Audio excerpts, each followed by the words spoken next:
मेरे वाला साहब कहा करते थे, अल्लाह ताला उनको जन्नत नसीब करे, कि जब तक लालच ज़िंदा है तब तक फ्रॉडिया ज़िंदा है। अस्सलाम वालेकुम, मेरा नाम डॉक्टर ज़ियाउल हसन है। forex.guru.pk की एक और वीडियो के साथ मैं आपकी खिदमत में हाज़िर हूँ। और हमें हमारे यूट्यूब चैनल पे एक सवाल मौसूल हुआ है जो कि बहुत दफ़ा मौसूल हो चुका है। मैंने सोचा इसके ऊपर दोबारा से एक छोटी सी वीडियो बना दी जाए। और वो सवाल है फंडेड अकाउंट के हवाले से। इंडिया से हमारे एक दोस्त हैं, मुसलमान है माशाल्लाह। उन्होंने सवाल किया है कि क्या फंडेड अकाउंट में काम करना सही है और क्या ये हलाल है। बहरहाल हलाल और हराम के हवाले से तो मैं जवाब नहीं दूंगा, क्योंकि हमारे पास फॉरेक्स के रिलेटेड भी हलाल और हराम के हवाले से बहुत ज़्यादा सवालात आते हैं। इसका सिंपल सा जवाब ये है कि आप अपनी रिसर्च करें, क्योंकि पाकिस्तान में ही नहीं पूरी दुनिया में इस्लामिक पॉइंट ऑफ व्यू के हवाले से मकतबा फ़िक्र बहुत सारे हैं। कुछ के नज़दीक कुछ चीज़ें सही हैं और कुछ के नज़दीक वही चीज़ें गलत हैं। मैं फॉरेक्स से हट के बात कर रहा हूँ। तो बहरहाल अपने मकतबा फ़िक्र के हवाले से रिसर्च अपनी ख़ुद करें कि क्या आपके मकतबा फ़िक्र में फ़ॉरेक्स के हवाले से कोई इन्फॉर्मेशन मौजूद है। और अगर आपको लगता है कि फ़ॉरेक्स ट्रेडिंग आपके नज़र में हलाल है तो ज़रूर करें। और अगर आपको डाउट है कि ये हलाल नहीं है तो मेरा मशवरा ये है कि छोड़ दें, कुछ और कर लें। जहाँ पर डाउट हो वो नहीं करना चाहिए। तो हलाल और हराम फंडेड अकाउंट के हवाले से भी मैं नहीं बताऊँगा, मुझे नहीं पता इसके बारे में, किसी मुफ्ती से पूछें। बहरहाल इसमें काम करना चाहिए या नहीं करना चाहिए, मुझे उन्होंने बताया कि जी इसके रूल्स एंड रेगुलेशंस भी कुछ कंपनियों ने मज़ीद चेंज कर दिए हैं। मैं इसके हवाले से थोड़ी सी छोटी सी वीडियो बनाऊंगा, थोड़ी सी बात करूंगा। पहली बात ये कि मुझे फंडेड अकाउंट्स के हवाले से इस वक्त क्या रूल्स एंड रेगुलेशंस हैं ज़्यादा डिटेल में नहीं पता, लेकिन ओवरऑल अगर हम बात कर लें तो सारी ही फंडेड कंपनीज दो काम करती हैं। पहला, आपको एक टास्क देती हैं जिसको परफॉर्म आपने करना होता है। आपको एक अकाउंट देती हैं जिसको आपने ग्रो करना होता है। उसमें उनकी कुछ टर्म्स एंड कंडीशंस हैं कि जी इतना अगर ड्रा डाउन हो जाएगा तो हम आपसे अकाउंट वापस ले लेंगे, इतना अगर आपने लॉस कर दिया तो भी हम अकाउंट आपसे वापस ले लेंगे। और दूसरा ये कि वो आपको उस टास्क को देने के लिए एक फ़ीस रखती हैं। कोई $200 ले रही है, कोई $250 ले रही है, कोई $500 ले रही है, कुछ कम भी ले रही हैं। $50-100 वाली कंपनियां भी मेरे इल्म में हैं कि कुछ हैं जो इतने पैसे आपसे चार्ज करती हैं कि जी आप ये टास्क पहले पूरा करें, उसके बाद अगर आप टास्क कंप्लीट कर लेते हैं तो फिर आपको हम $25,000 का, $50,000 का, $1,00,000 का अकाउंट दे देंगे जिसके ऊपर आप ट्रेडिंग करेंगे और उससे आप अपना प्रॉफिट जो भी कमाएंगे वो बहरहाल मुख्तलिफ रूल्स हैं। कोई 50-50 करता है प्रॉफिट को, कोई 60-40 करता है, वगैरह वगैरह। मुझे इस डेप्थ में तो मैं नहीं जाऊँगा। लेकिन जब बात आती है कि हमारे पास अक्सर ट्रेडर्स ये कहते हैं, लो जी हमारे पास अगर बहुत सारा कैपिटल हो तो फिर तो हम ट्रेडिंग कर लेंगे, तो थोड़े पैसे के साथ $100, $200, $500 के साथ ट्रेड करना बड़ा मुश्किल है। इस वजह से लोग लालच में आते हैं और फंडेड अकाउंट्स की तरफ जाते हैं। लोग फंडेड अकाउंट्स को ट्रेड करना चाहते हैं, लोग फंडेड अकाउंट्स लेके उसके ऊपर छक्के लगा के कमाना चाहते हैं। लेकिन यहाँ भी एक रियलिटी है कि 99%, मैं मुबालगे से बात नहीं कर रहा, जो फैक्ट है मैं उसकी बात कर रहा हूँ, जो हमारे पास कम अज़ कम मालूमात मौजूद हैं। क्योंकि फंडेड अकाउंट्स कंपनीज़ के अंदर हमारे कुछ अपने दोस्त भी काम करते हैं जो कंपनीज़ में काम कर रहे हैं, जो आप लोगों को पैसे लेके अकाउंट्स दे रहे हैं। हम उनके दादोशुमार की बात कर रहे हैं कि 99% फॉरेक्स ट्रेडर्स फंडेड अकाउंट के चक्कर में कंपनीज को पैसे देते हैं, फीसें पे करते हैं, लेकिन वो पहला ही टेस्ट फेल कर जाते हैं और वो फीस जो है वो कंपनी की बचत है।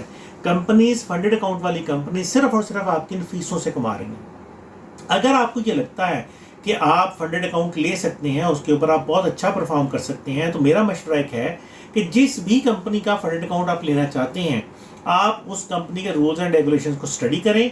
जितने का वो फंडेड अकाउंट आपको देगी उतने का एक डेमो अकाउंट ओपन करें।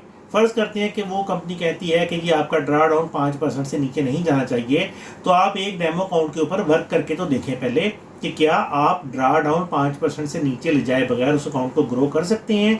वो कहती है जी कि इतना लॉस नहीं होना चाहिए, तो क्या आप उतने लॉस किए बगैर उस अकाउंट को ग्रो कर सकते हैं। एक डेमो अकाउंट के ऊपर पहले अपनी वर्किंग करें। अगर आप 1, 2, 3, 4 डेमो अकाउंट्स इस तरह से चला सकते हैं कि जो कंपनी के रूल्स एंड रेगुलेशंस हैं आप बड़े आराम से उन रूल्स एंड रेगुलेशंस को एग्जैक्टली फॉलो कर सकते हैं, तो फिर सोच ले कि आपने फंडेड अकाउंट लेना है। तो मैं रिकमेंड करूंगा कि हाँ, अगर आपको लगता है कि आप इस काबिल हैं तो ज़रूर ले लें। लेकिन उसके साथ साथ मैं एक और चीज़ भी कहूँगा कि अगर आप ऐसा करते हैं और डेमो अकाउंट को कंपनी के रूल्स एंड रेगुलेशंस के मुताबिक ग्रो कर लेते हैं, तो यकीन माने वही $200, $250, $400 जो आपने फंडेड अकाउंट वाली कंपनी को देने हैं ना, उससे अकाउंट लेने के लिए, उसी का आप अपना रियल अकाउंट खोल के वही रूल्स एंड रेगुलेशंस उस अकाउंट पे अगर अप्लाई करेंगे तो आप उसको ज़्यादा बेहतर तरीके से ग्रो कर सकेंगे और वो सारे का सारा पैसा आपका होगा। आपको उसमें से किसी को कोई हिस्सा नहीं देना पड़ेगा। आपको कभी ये डर नहीं लगा रहेगा कि जी हमसे अकाउंट छिन ना जाए। अगली एक और चीज़ कि जितने भी फंडेड अकाउंट होल्डर्स अकाउंट्स लेते हैं फेसबुक के ऊपर, यूट्यूब के ऊपर, वो अपनी एक एक पोस्ट डाल देते हैं कि जी हमने फंडेड अकाउंट वाली कंपनी से अकाउंट ले लिया। 99% ट्रेडर्स जिनको अकाउंट मिल भी जाता है वो भी पहला विड्रा तक नहीं पहुंचते। अगर कोई पहला विड्रा ले लेता है तो दूसरे विड्रा तक भी नहीं पहुंचते।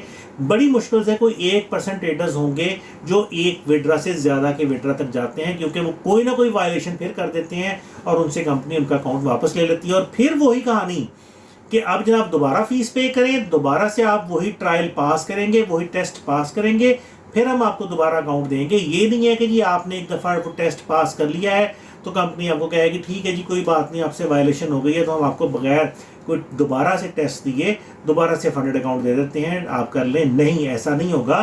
कंपनी आपसे वही सेम कहानी दोबारा दोहराएगी और आप फिर उसी चक्कर में चले जाएंगे। फिर $200-250 फीस पे करेंगे, फिर कंपनी से एक अकाउंट लेंगे, उसके ऊपर महीना 2 महीने वर्किंग करेंगे, उसको ग्रो करके दिखाने की कोशिश करेंगे। कामयाब हो गए तो फिर कंपनी एक अकाउंट आपको दे देगी, नाकाम हो गया तो वही प्रोसेस बार बार चलता रहेगा। तो मेरा मशवरा ये है कि फंडेड अकाउंट वाली कंपनियों के झांसे में ना आए। ये एक टेक्निकल फ्रॉड है। मैं पहले दिन से कह रहा हूँ, मैं इसलिए कह रहा हूँ क्योंकि इन फंडेड अकाउंट वाली कंपनियों के अंदर मैं ज़ाती तौर पे जानता हूँ जो लोग काम कर रहे हैं वो खुद प्लान करके ये फ्रॉड करते हैं। मैं ज़ाती तौर पे मेरे कुछ मैं नहीं नाम लेना चाहता, मेरे कुछ अपने प्यारे हैं जो इन कंपनीज के मालिक हैं, मेरे कुछ अपने जानने वाले हैं जो इन कंपनीज के वो रूहे रवां हैं, चलाने वालों में से हैं। वो खुद कहते हैं कि यार ये फ्रॉड की बेस पे बबली सिस्टम है और इस सिस्टम में हम सिर्फ और सिर्फ लोगों से कमा रहे हैं, क्योंकि ज़ाहिर है हर बंदा कमाना चाहता है। आप भी कमाना चाहती हैं, वो कंपनीज भी कमाना चाहती हैं। उनको पता है कि लालच दे के वो आपसे पैसे निकलवा सकते हैं और आपको लगता है कि यार हमारे पास बड़ा सारा अकाउंट होगा तो पता नहीं हम कौन सा तीर मार लेंगे। तीर मारा जा सकता है, अपने छोटे अकाउंट के साथ भी मारा जा सकता है, लेकिन मेहनत शर्त है। ऐसा नहीं होता कि आपके पास $100 का अकाउंट है और आप उसको ग्रो नहीं कर सकते और आपके पास $1,00,000 का अकाउंट आ गया और आप उसमें पता नहीं क्या कर लेंगे। ऐसा बिल्कुल नहीं होता। जहाँ पे कंपनी $1,00,000 का अकाउंट दे रही है वहाँ पे आपको रूल्स एंड रेगुलेशंस भी इतने सख्त दे रही है कि आप ज़रा सी गलती से वो अकाउंट आपके हाथ से निकल जाता है। तो इस चीज़ को सोचें, गौर करें, अपने पैसे ज़ाया मत करें, वही पैसे अपने रियल अकाउंट में लगाएं। लेकिन पहले डेमो अकाउंट के ऊपर प्रैक्टिस करके देखें कि आप वाकई ग्रो कर भी सकते हैं कि नहीं कर सकते। हम डेमो प्रैक्टिस के ऊपर फोकस नहीं करते, मेहनत के ऊपर फोकस नहीं करते और बैठे बिठाए पैसे कमाना चाहते हैं, तो ऐसा नहीं होता। गौर करें इस चीज़ पे और अपनी दुआओं में मुझे याद रखें। इंशाअल्लाह आप लोगों से वक्तन फ़वक्तन मुलाकात जारी रहेगी। तब तक के लिए मुझे डॉक्टर ज़ियाउल हसन को forex guru.pk से इजाज़त दीजिए। अल्लाह हाफिज़।